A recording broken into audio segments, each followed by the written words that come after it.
Hello my viewers, I'm back with another semifinals match for Season 19. This one is between the Tooth Fairies and the Wisemen's Council, more specifically Bedal vs Ant. Similar to the Wishing Star Jirachis vs 710's Feels bracket, it takes 7 wins to win the week. This particular set was played towards the end of the week, so the stakes for making it to the finals were pretty high. If you want to see more Advanced League content, be sure to like, comment, subscribe, and reach out to us if you want your set covered on the channel. Ready to see some gameplay? Let's start the show!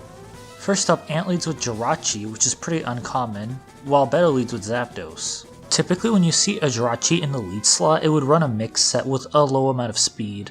Right away, Bedal switches out Zapdos into Jirachi, and Ant's Jirachi uses Toxic, so we immediately know that Ant is leading with a Fearachi. Unlike Ant's Jirachi, Bedal's is a Calm Mind set with Fire Punch, and Bedal's offensive presence provoked Ant to switch in Blissey. Blissey is certainly going to force a switch this early in the game, and Bedal switches in Dugtrio in order to trap it. Ant was one step ahead on this and got Blissey out right away, sensing that danger. If this Dugtrio has Beat Up instead of Rock Slide, it cannot threaten the Zapdos and thus will have to switch out, causing Ant to gain a lot of momentum. A switch out occurs, and Ant clicks Thunderbolt. Ant was banking on the switch-in being vulnerable to electricity and got rewarded for it. Next turn, Ant's Zapdos gets neutralized with Thunder Wave, and Ant gets lucky with the second Thunderbolt paralyzing Bedal's Zapdos. HP wise, Ant is a little bit ahead, however, Bedal has a lot of room to swing the pendulum back to them. By contrast, Bedal's Zapdos does not do as much damage with Thunderbolt, presumably because Bedal's Zapdos has a timid nature and the other Zapdos has some special defense investment. Ant's Fortress pivots in on an attempted revenge kill, and on the follow-up, ooh, that's a Fire Blast, jumping the Fortress and denying Spike's pressure. Breloom gets sent in here. It can't risk sporing the Tyranitar, so it has to click Brick Break, and Jirachi takes a huge hit from it. That might matter if it has 3 attacking moves and no chance to heal, and was tasked to sweep after Blissey was gone. After a successful pivot, Ant's Tyranitar misses its Fire Blast against the pivoting Tyranitar on this turn. Tyranitar Pivotception. Bedal's Tyranitar does as much damage as possible with Brick Break, and Ant goes for the counter. This mon can run so many sets, and you won't know what it's running until it clicks its moves. Dugtrio going for the revenge kill does allow Breloom to get a free switch. It could Spore or attack. Ant chooses to click Spore this time as Claydol is switched in. This is the worst sleep sack in this game state, I think, but I can't fault Bedal for mid-grounding against another fighting move. That's a double attack Breloom. Swords Dance is very rare because it contributes to a lot of 4 MSS. But the threat level though, that could end games on the spot. But not this one. The Blissey sponges the Psychic, and all of Bedal's checks to this thing are either asleep or dead. And Ant's Blissey has Thunder Wave, just to put a cork in any sweeping potential. Ant's Blissey continues to pummel the Jirachi, and this Jirachi is getting pretty unlucky with 2 full paras in a row. But I'm pretty sure Ant has the game in the bag. Eventually, Jirachi goes down and Claydol has to wake up ASAP. Turns out Zapdos does not have a coverage move, so it has to just click Toxic. If this Claydol has Refresh, then it could save off the Zapdos for a bit, but otherwise it's not going to last very long. Bedal reveals the final mon, Suicune, which also falters to Blissey. It uses Ice Beam, and the Zapdos survives. Even with a special defense drop. That's just how bulky this Zapdos is. Yeah, that damage surprised a lot of people, and now Zapdos is back to full health. Yeah, there really isn't anything Bedal can do in this endgame. Blissey Stonewall Suicune, and Breloom and Zapdos can do a lot of damage to the Suicune if need be.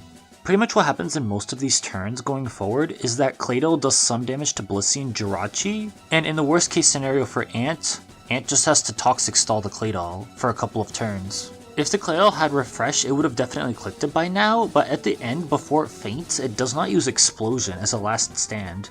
Either Bedal predicted a Jirachi switch on that final turn, or had all of Psychic, Earthquake, and Ice Beam. Had Dugtrio been able to claim a couple of kills on Ant's team, which has like 4 Pokemon weak to Dugtrio, their Suicune would have been much more threatening.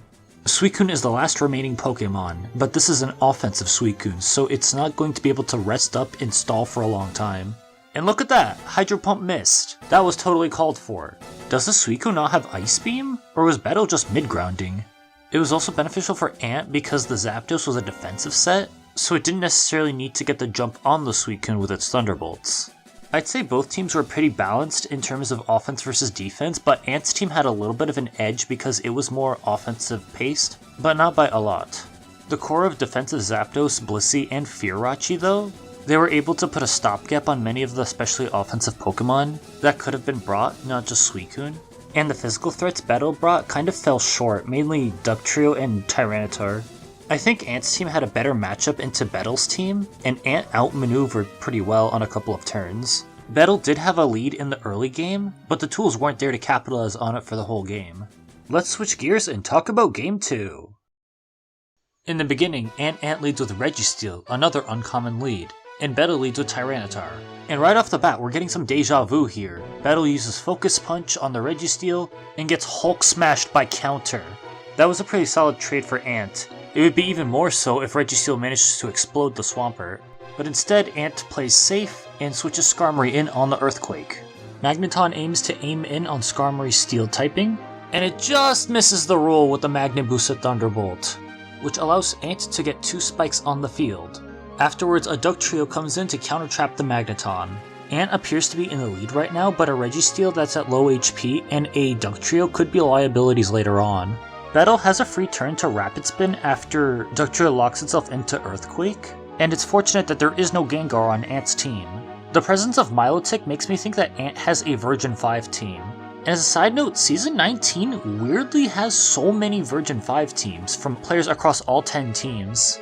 And normally they'd run Metagross over Registeel. A very interesting trend nonetheless.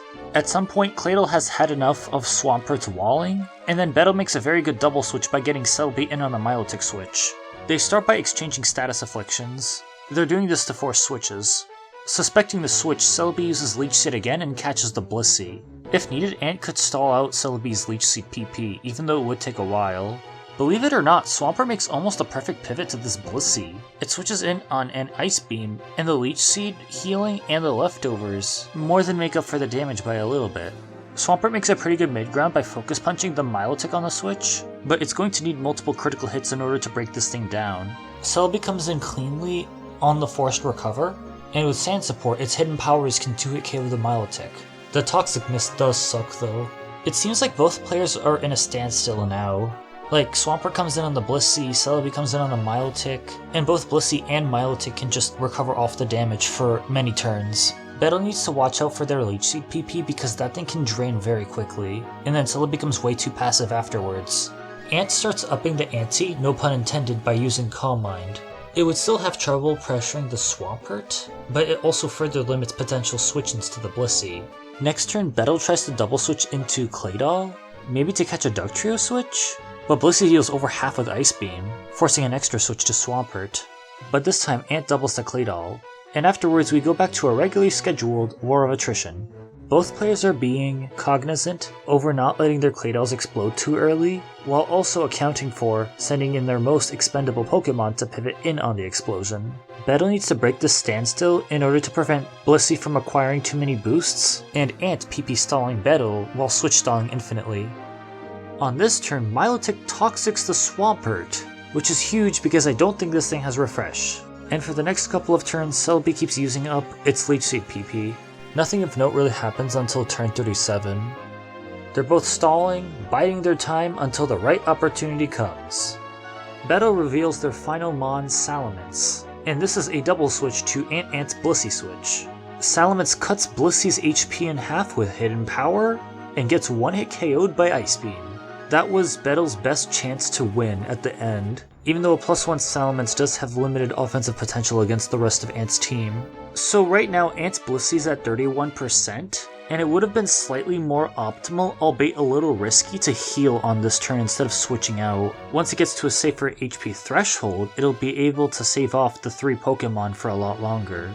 Afterwards, Milotic just darts in and out. It does need to stay healthy so that it doesn't get forced out by Celebi though. Bedal repeats their well-timed double switch into Celebi, and it still threatens big damage with Hidden Power Grass. Honestly, I think if Ant's Claydol used Explosion, Ant would have stayed in a good position with the 3 remaining Pokemon. Blissey being at 18% is very alarming though. Ant made the right call in not risking the Psychic crit. Psychic brings Milotic to above half health, so it doesn't die to Hidden Power Grass without a crit. Now Ant is in a tough spot as Claydol has to switch into this hidden power grass and it takes quite a bit of damage. And it's enough to 2-hit KO it from full health.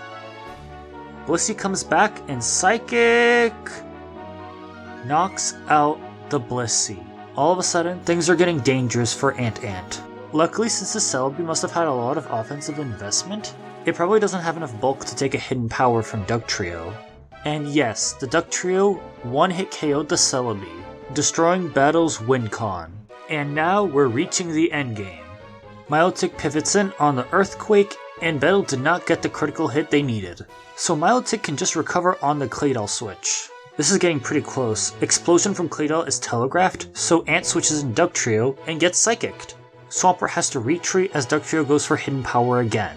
I'm not sure about that focus punch mid-ground here, Earthquake would have been just safer. Milotic can just keep recover stalling against these two physical attackers. Though Ant makes a different choice on turn 55. Anticipating the Claydol switch, Milotic actually goes for Surf. And notably, since this Milotic is faster than the Claydol, Claydol kind of has to either die to Surf or let Swampert die to Surf. Explosion cannot be safely pulled off anymore.